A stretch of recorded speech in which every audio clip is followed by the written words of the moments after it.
एक बात यहाँ खड़ा होकर एतराफ करते हुए कह रहा हूँ, ये जल्दी ये बात कोई कहेगा नहीं, लेकिन मैं कह रहा हूँ कि मैं हाँ शायरी भी सुनाऊंगा भाई, सबर तो करो। मैं किसी नौजवान नेता में जितनी खूबियां चाहता हूं और परफेक्ट नेता की जो एक डिफिनीशन होगा, अगर उस पैमाने पर मैं देश में किसी नौजवान को कसूं तो उस कसौटी पे सबसे खरा उतरने वाले का नाम मिन्नत रहमानी है। बिना विधायक हुए, बिना सांसद हुए, ये आदमी आपके मुद्दों पर जंतर मंतर से लेकर पटना की सड़कों से लेकर के कोसी की नदियों तक में लड़ता रहता है।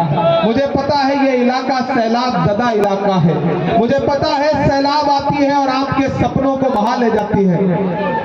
मेरे भाई, ऐसा नौजवान चुनिए जो आपके लिए नए सपने देख सके, ख्वाब सजा सके, ऐसा ख्वाब जाए कि उस ख्वाब को सैलाब बहा के न ले जा पाए।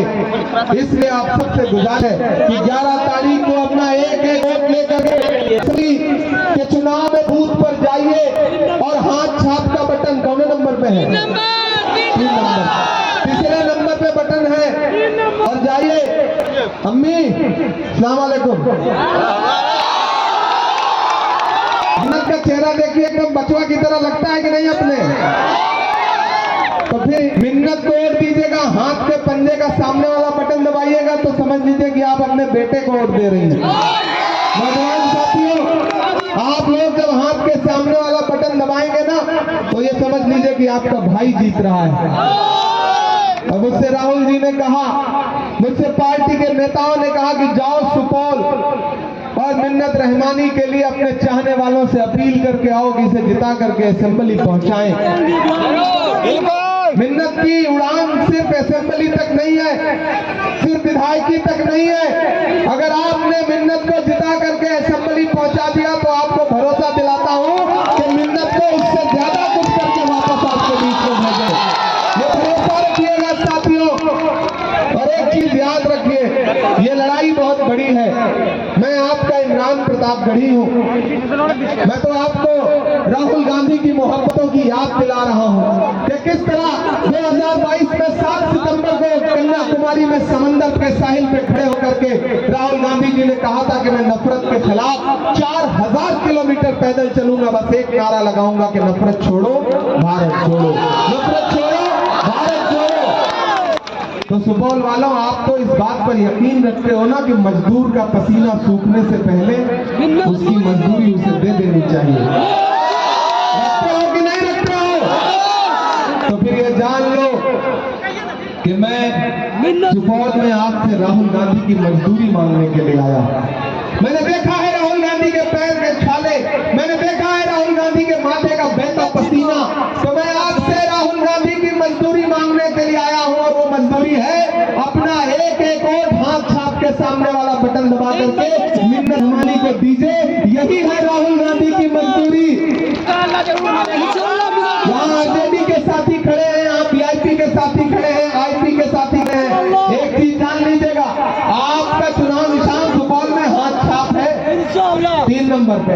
वीआईपी वाले भाई, यहाँ आपका चुनाव निशान हाथ छाप है। आईपी वाले भाई, तांती तत्वा जो भी समाज है, उनका चुनाव निशान हाथ छाप है। क्योंकि मिन्नत सिर्फ विधायक बनेंगे लेकिन तेजस्वी जी मुख्यमंत्री बनेंगे। तो ये बात याद रखिएगा, चूकना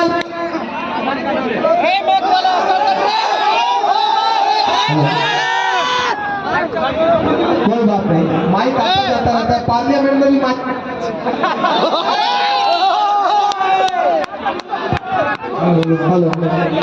पार्लियामेंट में भी माइक बंद कर देते हैं, लेकिन मेरी आवाज थोड़ी बंद कर देंगे।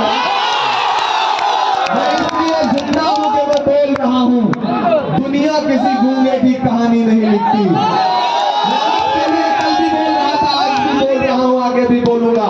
और मैं तमाम लोगों के साजिशें करके सोचते हैं कि मिन्नत हार जाएगा, मैं उनसे कहना चाहता हूं कि अदावत है, सियासत है, परिंदा है, शिकारी है।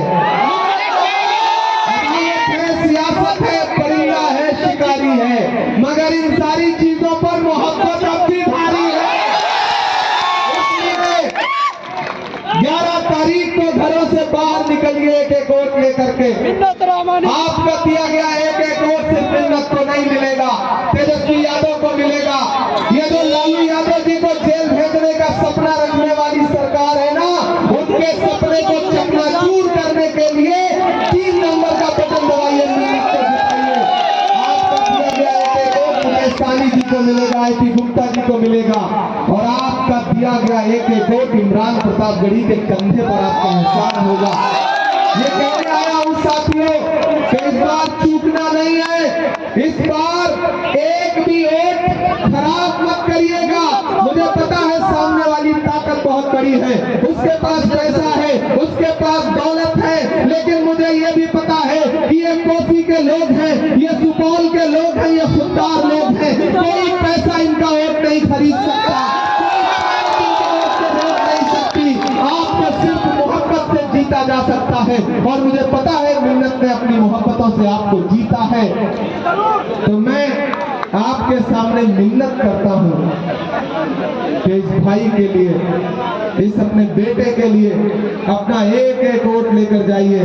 और ये जो भाजपा के लोग, नदियों के लोग घूम रहे हैं, इनके झांसे में बताइएगा। इनका नारा याद था कि बहुत ही महंगाई मार अवतार मोदी सरकार, और फिर क्या किया, 58 रुपए वाला पेट्रोल 6 रुपए लीटर कर दिया, कफन तक पर GST लगा दी। इनके झांसे में बताना, मैं तो पार्लियामेंट में भी खड़ा होकर के इनसे सवाल पूछता हूँ कि कहाँ सोया है, थक तो नहीं गए?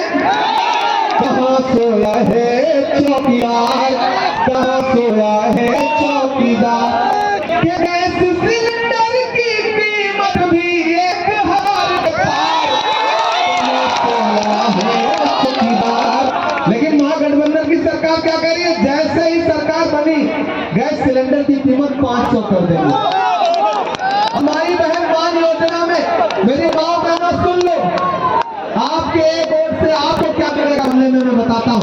14 जनवरी से पहले एक साथ आपके अकाउंट में, हर औरत के, हर महिला के अकाउंट में 30,000 रुपए, 30,000 रुपए, 30,000 रुपए डालने का काम करेगी महागठबंधन सरकार। नौजवानों, आपके लिए क्या कहा जा रहा है, आपके लिए क्या कहा रहा है कि जैसे ही सरकार बनी 5 साल में हर परिवार के एक नौजवान को नौकरी देने का काम करेगा।